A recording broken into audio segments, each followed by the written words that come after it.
Hi all, ಎಲ್ಲರೂ ಹೇಗಿದ್ದೀರಾ? ನಾನಂತೂ ತುಂಬಾ ಚೆನ್ನಾಗಿದ್ದೀನಿ.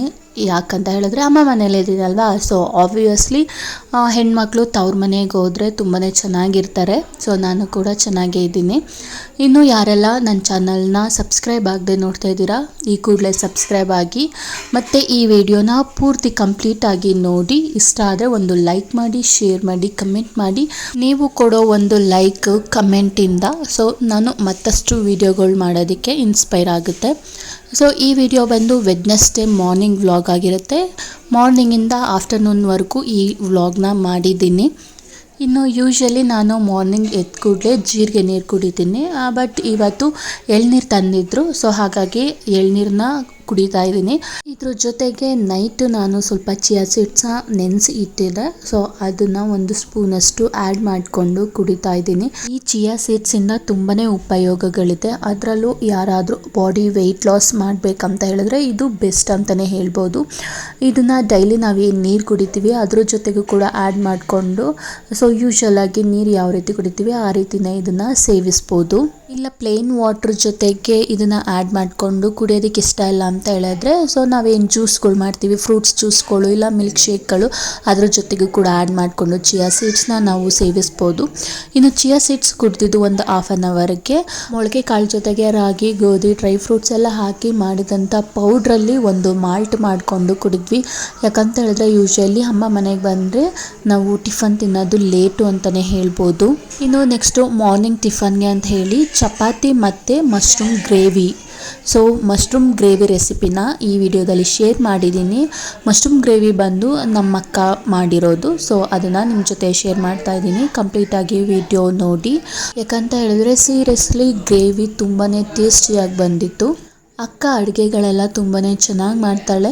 ನಾನು ಕಲ್ತಿರೋ ಅಡುಗೆಗಳೆಲ್ಲ ನಾನು ಅಕ್ಕನ ಹತ್ರನೇ ಹೇಳ್ಸ್ಕೊಂಡಿರೋದು. ಅಕ್ಕ ಮಾಡೋ ಅಡುಗೆಗಳಲ್ಲಿ ನನಗೆ ತುಂಬ ಇಷ್ಟ ಆಗೋ ಅಡುಗೆ ಅಂದರೆ ಮೊಳಕೆ ಕಟ್ಟಿರೋ ಕಾಳಲ್ಲಿ ಉಪ್ಪು ಸಾಂಬಾರು ಮಾಡ್ತಾಳೆ, ಅದು ತುಂಬಾ ಚೆನ್ನಾಗಿರುತ್ತೆ. ಇನ್ನು ನಮ್ಮೂರು ಮಂಡ್ಯ ಆಗಿರೋದ್ರಿಂದ ಉಪ್ಪು ಸಾಂಬಾರಂತೂ ಕಂಪಲ್ಸರಿ ಇದ್ದೇ ಇರುತ್ತೆ. ಚಪಾತಿ ಹಿಟ್ಟನ್ನ ಕಲಸಿಟ್ಟೆ ನಾನೇ. ಇನ್ನು ಗ್ರೇವಿ ಅಕ್ಕ ಮಾಡ್ತಾಯಿದ್ಲು, ವಿಡಿಯೋ ಮಾಡ್ಕೊಂಡಿದ್ದೀನಿ. ಇನ್ನು ಮಶ್ರೂಮ್ ಗ್ರೇವಿಗೆ ಮಶ್ರೂಮ್ನೆಲ್ಲ ಕ್ಲೀನ್ ಮಾಡಿಕೊಂಡು ಅದ್ರ ಜೊತೆಗೆ ಗರಂ ಮಸಾಲ, ಉಪ್ಪು, ಅರಿಶಿನ, ಧನ್ಯ, ಚಿಲ್ಲಿ ಪೌಡರ್ ಎಲ್ಲನೂ ಮಿಕ್ಸ್ ಮಾಡ್ಕೋಬೇಕು. ಇದ್ರ ಜೊತೆಗೆ ಬೇಕಂತ ಹೇಳಿದ್ರೆ ಮೊಸರು ಕೂಡ ಆ್ಯಡ್ ಮಾಡ್ಕೋಬೋದಂತೆ. ಮಶ್ರೂಮ್ನ ಸ್ಪೈಸಸ್ ಜೊತೆಗೆ ನೀಟಾಗಿ ಮಿಕ್ಸ್ ಮಾಡಿ ಒಂದು ಸ್ಪೂನಷ್ಟು ಆಯಿಲ್ ಹಾಕ್ಕೊಂಡು ಚೆನ್ನಾಗಿ ಮಿಕ್ಸ್ ಕೊಟ್ಟು ಸಪ್ರೇಟ್ ಎತ್ತಿಟ್ಕೊಬೇಕು. ಸೇಮ್ ಇಂಗ್ರೀಡಿಯೆಂಟ್ನ ಯೂಸ್ ಮಾಡಿ ಚಿಕನ್ ಜೊತೆಗೆ ಮಾಡ್ಬೋದು, ಚೆನ್ನಾಗಿ ಬರುತ್ತೆ. ಅಕ್ಕ ಫಸ್ಟ್ ಟೈಮ್ ಈ ರೆಸಿಪಿನ ಚಿಕನ್ ಜೊತೆಗೆ ಟ್ರೈ ಮಾಡಿದ್ಲು, ಚೆನ್ನಾಗಿ ಬಂದಿತ್ತಂತೆ. ಸೊ ಹಾಗಾಗಿ ಅದೇ ರೆಸಿಪಿನ ಮಶ್ರೂಮ್ ಹಾಕಿ ಟ್ರೈ ಮಾಡಿದ್ದಾಳೆ.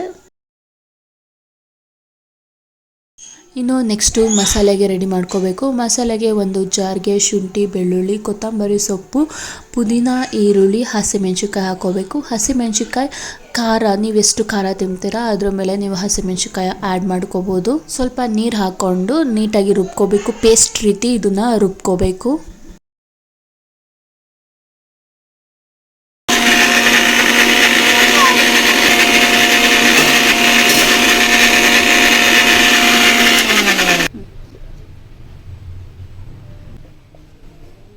ನೆಕ್ಸ್ಟು ಅದೇ ಜಾರಿಗೆ ತೆಂಗಿನಕಾಯಿ ಹಾಕ್ಕೊಂಡು ತೆಂಗಿನಕಾಯಿ ಹಾಲು ತೊಗೋಬೇಕು. ಇನ್ನು ನಾವು ತೆಂಗಿನಕಾಯಿ ಹೊಡೆದಾಗ ಎಳ್ನೀರು ಬರುತ್ತೆ ಅಲ್ವಾ, ಸೊ ಎಳ್ನೀರು ಜೊತೆಗೆ ಈ ತೆಂಗಿನಕಾಯಿ ಹಾಲನ್ನ ಈ ಗ್ರೇವಿಗೆ ಆ್ಯಡ್ ಮಾಡೋದ್ರಿಂದ ಗ್ರೇವಿ ತುಂಬಾ ಟೇಸ್ಟಿಯಾಗಿರುತ್ತೆ. ನೆಕ್ಸ್ಟು ಒಂದು ಪ್ಯಾನ್ ಇಟ್ಕೊಂಡು ಪ್ಯಾನ್ಗೆ ಸ್ವಲ್ಪ ಎಣ್ಣೆ ಹಾಕೋಬೇಕು. ಪಲಾವ್ ಎಲೆ, ಮರಾಠಿ ಮೊಗ್ಗು, ಏಲಕ್ಕಿ, ಓಂಕಾಳು ಹಾಕ್ಕೊಂಡು ಸಣ್ಣದಾಗಿ ಹಚ್ಚಿರೋ ಈರುಳ್ಳಿನ ಆ್ಯಡ್ ಮಾಡಿಕೊಂಡು ಫ್ರೈ ಮಾಡ್ಕೋಬೇಕು. ಈರುಳ್ಳಿ ಹಾಕಿ ಫ್ರೈ ಮಾಡಬೇಕಾದ್ರೆ ಸ್ವಲ್ಪ ಉಪ್ಪು ಹಾಕಿ ಬೇಯಿಸ್ಕೋಬೇಕು. ಉಪ್ಪು ಹಾಕೋದ್ರಿಂದ ಬೇಗನೆ ಬೇಯುತ್ತೆ ಈರುಳ್ಳಿ. ಇನ್ನು ಈರುಳ್ಳಿ ಎಲ್ಲ ಚೆನ್ನಾಗಿ ಫ್ರೈ ಆದಮೇಲೆ ನಾವೇನು ರುಬ್ಬಿಟ್ಕೊಂಡಿರ್ತೀವಿ ಮಸಾಲೆ, ಗ್ರೀನ್ ಮಸಾಲೆ, ಅದನ್ನು ಆ್ಯಡ್ ಮಾಡಿಕೊಂಡು ನೀಟಾಗಿ ಫ್ರೈ ಮಾಡಬೇಕು. ನೆಕ್ಸ್ಟು ಲಿಡ್ ಕ್ಲೋಸ್ ಮಾಡಿ ಒಂದು 30 ಸೆಕೆಂಡ್ಸ್ ಹಾಗೆ ಬೇಯಿಸ್ಕೋಬೇಕು.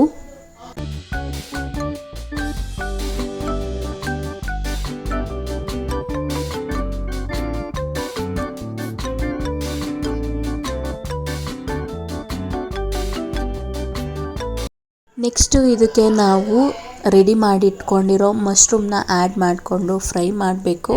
ಮಶ್ರೂಮ್ನು ಕೂಡ ಲಿಡ್ ಕ್ಲೋಸ್ ಮಾಡಿ ಒಂದು 30 ಸೆಕೆಂಡ್ಸ್ ಬೇಯಿಸ್ಕೋಬೇಕು.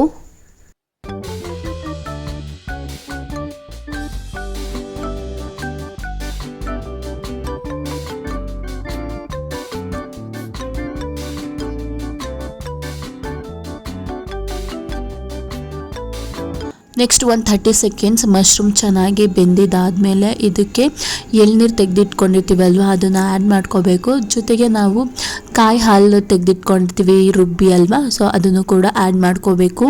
ಇನ್ನು ನಾನಿಲ್ಲಿ ಯಾವುದೇ ರೀತಿ ಕ್ವಾಂಟಿಟಿನ ನಿಮ್ಮ ಜೊತೆ ಶೇರ್ ಮಾಡಿಲ್ಲ, ಜಸ್ಟ್ ಇಂಗ್ರೀಡಿಯೆಂಟ್ಸ್ ಅಷ್ಟೇ ಶೇರ್ ಮಾಡಿದ್ದೀನಿ.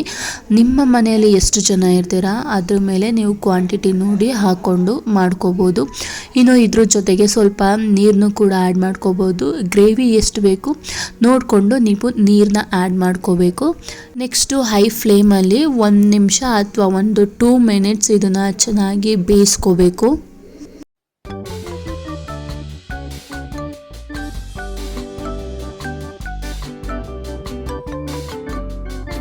ಇನ್ನು ನೆಕ್ಸ್ಟು ಇದಕ್ಕೆ ಉಪ್ಪು ಆ್ಯಡ್ ಮಾಡ್ಕೋಬೇಕು. ಉಪ್ಪು ನೋಡಿ ಹಾಕ್ಕೊಳ್ಳಿ, ಯಾಕಂತ ಹೇಳಿದ್ರೆ ನಾವು ಮಶ್ರೂಮ್ನ ಸ್ಪೈಸಸ್ ಜೊತೆಗೆ ಮಿಕ್ಸ್ ಮಾಡಬೇಕಾದ್ರೂ ಉಪ್ಪು ಹಾಕ್ಕೊಂಡಿರ್ತೀವಿ. ಇನ್ನು ಈರುಳ್ಳಿನ ಫ್ರೈ ಮಾಡಬೇಕಾದ್ರೂ ಕೂಡ ಉಪ್ಪು ಹಾಕ್ಕೊಂಡಿರ್ತೀವಿ, ಸೊ ನೋಡಿ ಉಪ್ಪು ಹಾಕ್ಕೊಳ್ಳಿ. ಇನ್ನು ಲಾಸ್ಟಿಗೆ ಕಸೂರಿ ಮೇಥಿನ ಈ ರೀತಿ ಕೈಯಲ್ಲಿ ಪೌಡ್ರ್ ಮಾಡಿ ಹಾಕೋಬೇಕು. ಇನ್ನು ಲಾಸ್ಟಿಗೆ ಒಂದು ಸಲ ಮಿಕ್ಸ್ ಕೊಟ್ಟು 1-2 ನಿಮಿಷದವರೆಗೂ ಲಿಡ್ ಕ್ಲೋಸ್ ಮಾಡಿ ಬೇಯಿಸ್ಕೊಂಡ್ರೆ ಗ್ರೇವಿ ರೆಡಿ ಆಯಿತು. ಇನ್ನು ಈ ಗ್ರೇವಿಗೆ ಪರೋಟ ಕೂಡ ಚೆನ್ನಾಗಿರುತ್ತೆ. ಸೊ ನಾನು ಮೈದಾ ಅಷ್ಟಾಗಿ ತಿನ್ನೋದಿಲ್ಲ, ಹಾಗಾಗಿ ನಾನು ಪರೋಟ ಮಾಡಿಕೊಡ್ಲಿಲ್ಲ, ಚಪಾತಿನೇ ಮಾಡಿಕೊಂಡೆ. ಸೊ ಟೇಸ್ಟ್ ಅಂತೂ ತುಂಬಾ ಚೆನ್ನಾಗಿತ್ತು, ನಾನು ಆಗಲೇ ಹೇಳ್ದಾಗೆ. ಇನ್ನು ಈ ಚಪಾತಿ ಗ್ರೇವಿ ಜೊತೆಗೆ ಈರುಳ್ಳಿನ ನೆಂಚ್ಕೊಂಡು ತಿಂದರೆ ತುಂಬಾ ಚೆನ್ನಾಗಿರುತ್ತೆ. ನಾನು ಲಾಸ್ಟ್ ವಿಡಿಯೋದಲ್ಲೇ ಹೇಳಿದ್ದೆ, ಆಲ್ಮೋಸ್ಟ್ ನಾನು ಊಟಗಳಿಗೆ ಈರುಳ್ಳಿನ ನೆಂಚ್ಕೊಂಡು ತಿಂತೀನಿ. ಸೊ ಇದನ್ನು ನಾನು ನಮ್ಮಮ್ಮಗೆ ತಿಂದು ಟೇಸ್ಟ್ ಹೇಗಿದೆ ಅಂತ ಹೇಳಿದ್ದೆ.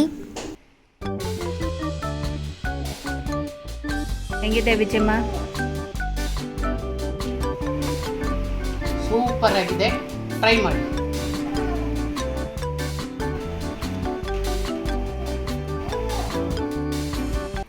ಇನ್ನು ಟಿಫನ್ ಎಲ್ಲ ಆದಮೇಲೆ ಕಾಫಿ ಅಥವಾ ಟೀ ಕುಡಿದು ಅಭ್ಯಾಸ ಇದೆ. ಯೂಶ್ವಲಿ ನಾನು ಕಾಫಿ ಜಾಸ್ತಿನೇ ಕುಡಿತೀನಿ, ಬಟ್ ಅಮ್ಮ ಮನೆಗೆ ಬಂದಮೇಲೆ ಟೀ ಜಾಸ್ತಿನೇ ಕುಡಿಯೋದು ಅಭ್ಯಾಸ ಆಗೋಗಿದೆ.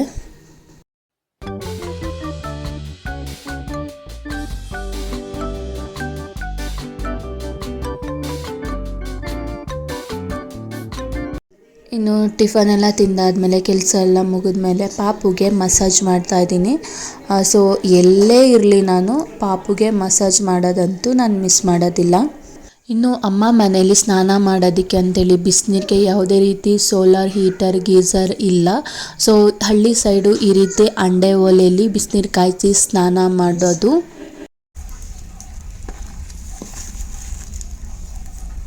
ಇನ್ನು ಬಿಸಿ ನೀರು ಕಾಯಿಸಿ ಪಾಪಗೂ ಕೂಡ ಸ್ನಾನ ಮಾಡಿಸಿ ಮಲಗಿಸಿದೆ.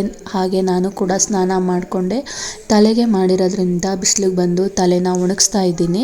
ಸೊ ಈ ಬಿಸಿಲಿಗೆ 2 ಮಿನಿಟ್ಸ್ಗೆಲ್ಲ ಹೇರ್ ಡ್ರೈ ಆಗುತ್ತೆ ಅಂತಲೇ ಹೇಳ್ಬೋದು. ಇನ್ನು ನೆಕ್ಸ್ಟು ಸ್ನಾನ ಮಾಡಿ ರೆಡಿಯಾಗಿ ಊಟನೂ ಕೂಡ ಮುಗೀತು. ಅದಾದಮೇಲೆ ಸ್ವಲ್ಪ ಹೊತ್ತು ರೆಸ್ಟ್ ಮಾಡಿದೆ. ಇನ್ನು ಇವತ್ತಿನ ವಿಡಿಯೋ ಇಷ್ಟೇ. ಈ ವಿಡಿಯೋ ಇಷ್ಟ ಆಗಿದರೆ ಒಂದು ಲೈಕ್ ಮಾಡಿ. ಇನ್ನೂ ಯಾರೆಲ್ಲ ನನ್ನ ಚಾನಲ್ಗೆ ಸಬ್ಸ್ಕ್ರೈಬ್ ಆಗಿಲ್ಲ ಬೇಗ ಸಬ್ಸ್ಕ್ರೈಬ್ ಆಗಿ. ಮತ್ತೆ ನೆಕ್ಸ್ಟ್ ವಿಡಿಯೋದಲ್ಲಿ ಸಿಗ್ತೀನಿ.